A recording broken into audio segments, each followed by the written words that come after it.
peux gagner 500 € par mois et ce sans rien faire.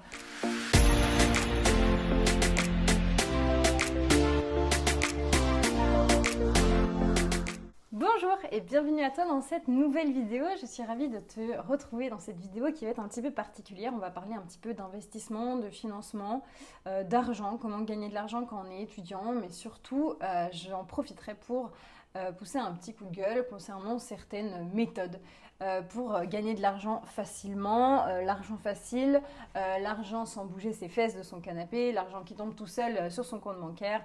Toutes ces petites ressources finalement qui sont que éphémères et artificielles, qui courent sur les réseaux sociaux en ce moment, notamment l'été.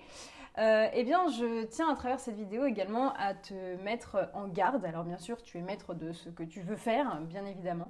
Mais en tout cas, te mettre en garde face à certains conseils qui seraient finalement très peu profitables pour toi si tu es étudiant notamment.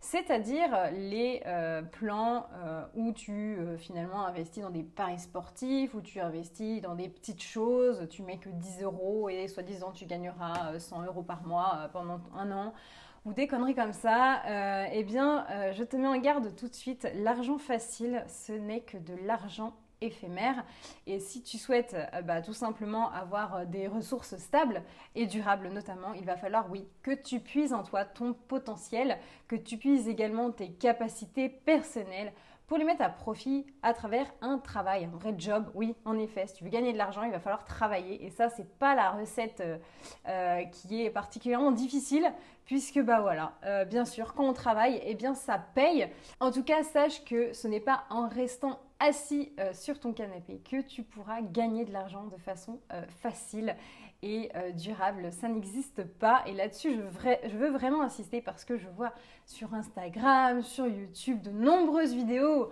où on vous dit que tu peux gagner 500 € par mois et ce sans rien faire. Eh bien tout ça, ça n'existe pas, je te le promets. Et en tout cas, s'il te plaît, ne crois pas à ces choses. Tu peux bien sûr avoir un petit te questionner, te dire mais c'est comment c'est possible en fait. Oui, c'est pas mal de regarder, mais ensuite il va pas falloir que tu bases finalement ton avenir et puis toutes tes capacités personnelles là-dedans, parce que ce n'est qu'éphémère. Si tu as besoin tout simplement d'être financé pour la rentrée, si tu as besoin de vivre pour faire tes études, mais également pour profiter de la vie, eh bien sache qu'il va falloir que tu travailles. Et oui, il faut travailler pour gagner de l'argent, c'est pas plus compliqué, c'est une équation très simple. Et pour autant, il y a beaucoup de personnes de plus en plus qui se mettent dans des failles où on pourrait gagner de l'argent en étant assis à siroter un café, un cocktail ou je ne sais quoi. Ça n'existe pas, ce n'est qu'éphémère. Alors comment gagner de l'argent ? En travaillant, mais tout en conciliant bien sûr sa vie étudiante, où on est déjà pas mal pris par les études. Eh bien ici, il va y avoir plusieurs possibilités. Soit tu choisis de travailler l'été et donc d'économiser pour ensuite pouvoir dispatcher ces ressources sur quelques mois. Alors bien sûr, travailler 3 mois, 4 mois, ça ne va pas te couvrir un an. Mais en tout cas, ça pourra te donner un élan pour la rentrée au moins jusqu'à décembre. Ou alors tu choisis de travailler tout simplement à partir du mois de septembre, et ce pendant un an pour financer tes études. Déjà, si tu veux gagner de l'argent, il va falloir forcément que tu puises en toi ta capacité de travail. Et là-dessus, j'insiste vraiment, parce que en fait, on oublie très souvent quand on cherche un travail, finalement, ce qu'on est au fond de nous, nos qualités, nos atouts en fait. Qu'est-ce qui fait la différence ? Pose-toi cette question, qu'est-ce qui fait la différence ? Pourquoi est-ce que toi tu ferais la différence face à une autre personne ? Quelles sont tes qualités ? Mais aussi quels sont tes défauts, bien évidemment. Pourquoi est-ce que c'est important de connaître ses défauts ? Bien évidemment parce que ça nous permet également d'un peu évoluer, mais également de savoir ce qui ne te convient pas. Il ne faut pas que tu choisisses un taf pour trouver un taf, pour gagner de l'argent, et que tu sois malheureux, parce que tu ne tiendras pas à la longue, et finalement tu risques de gâcher ta capacité, ton potentiel personnel, et ça serait mais la pire des catastrophes. Alors, comment mettre à profit tes capacités ? Déjà, il va falloir que tu te connaisses tout simplement, que tu saches, fais-toi une petite liste, c'est très simple, tu prends un petit bout de papier, un stylo, tu te dis, ok, qu'est-ce que tu aimes faire dans la vie ? Qu'est-ce que tu as envie de faire ? Alors oui, tu as tes études, et à côté, évidemment, tu as un job qui n'est pas forcément en lien direct avec tes études, mais pour autant, il ne va pas falloir que tu choisisses un boulot qui ne te convienne pas trop. Donc, il existe plusieurs jobs étudiants. On connaît tous, bien sûr, les livraisons, travailler dans des restaurants, dans des fast-foods. Ça, c'est les boulots, travailler dans des bars, dans des restaurants. Alors ça, si tu es apte à cela, si si les horaires assez difficiles, l'ambiance qui est assez tendue et stressante, ne te pose pas de problème, eh bien, lance-toi dans cette aventure, il n'y a aucun problème. Mais pour autant, ne pars pas du principe que ça te conviendra pendant toutes tes années d'études, d'accord? D'autre part, il va falloir voir des plans B, C et D si jamais la restauration, travailler là-dedans, c'est pas quelque chose qui te convient. Il existe plein d'autres façons de travailler, encore une fois, de travailler, et ce n'est pas de gagner de l'argent en étant assis sur un canapé en attendant simplement que tes petits investissements fleurissent. Ça n'existe pas, en tout cas pas quand on est étudiant. Investir, c'est pas mal. Investir, c'est quelque chose de bien, il me semble. Mais quand on a déjà une stabilité financière suffisante, en fait. Il ne faut pas commencer à investir quand on n'a qu'un revenu étudiant, qu'on reçoit nos APL, notre bourse et 300 € de papa-maman, qu'on peut investir de façon correcte. Non, je pense que là, c'est vraiment du gâchis. C'est se mettre des paillettes dans les yeux. Et ça, vraiment, là-dessus, j'insiste. Parce que je trouve que c'est un manque de transparence de la part de certains influenceurs que de dire à des étudiants qu'en étant assis sur un canapé, on peut gagner de l'argent. Ça n'existe pas. Là-dessus, j'insiste vraiment. Il n'y a aucun boulot qui te demandera d'être assis sur un canapé. Donc à partir de là, il faut que tu te mettes en tête que si tu veux gagner de l'argent, il va falloir que tu te lèves et que tu marches. Alors, il existe bien sûr d'autres façons de gagner de l'argent sans forcément travailler dans la restauration, parce qu'évidemment, c'est le premier boulot qu'on connaît. En fonction de la ville où tu es, ça sera plus ou moins facile. Dans les grandes villes telles que Paris, à Lyon également notamment, eh bien, tu peux trouver des boulots tels que être hôtesse, notamment dans des événements en fait. Donc là, ça va être un peu de l'intérim finalement, où on va t'envoyer des missions et tu acceptes ou tu refuses la mission. Donc ça, c'est pas mal, mais encore une fois, c'est fatigant parce que tu bosses, généralement, c'est les soirées. C'est assez fatigant, mais disons que c'est de l'argent honnête. Tu vas travailler et tu vas vraiment gagner de l'argent. D'autre part, il existe tout le système des gardes, des gardes d'enfants. Alors bien sûr, il faut être apte à vouloir garder des enfants. C'est pas parce que tu n'as jamais fait de babysitting ou que tu n'as jamais gardé des enfants que tu n'es pas apte à le faire. Loin de là. Tu peux commencer à tout moment, mais par contre, il faut être relativement patient.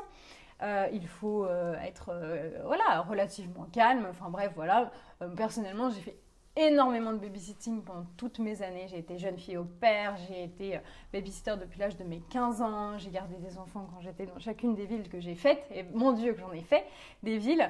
Mais pour autant, je suis quelqu'un d'assez speed et tout, et ça se passe toujours très bien avec les enfants.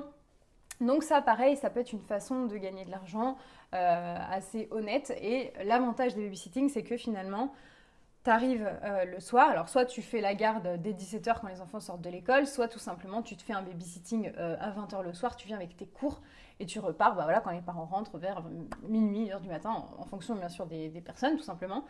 Et là tu peux mettre à profit ton potentiel, tu peux travailler tes cours en étant en babysitting, comme ça tu arrives à lier finalement à la fois ton côté universitaire et à la fois ta vie où tu as besoin de gagner de l'argent.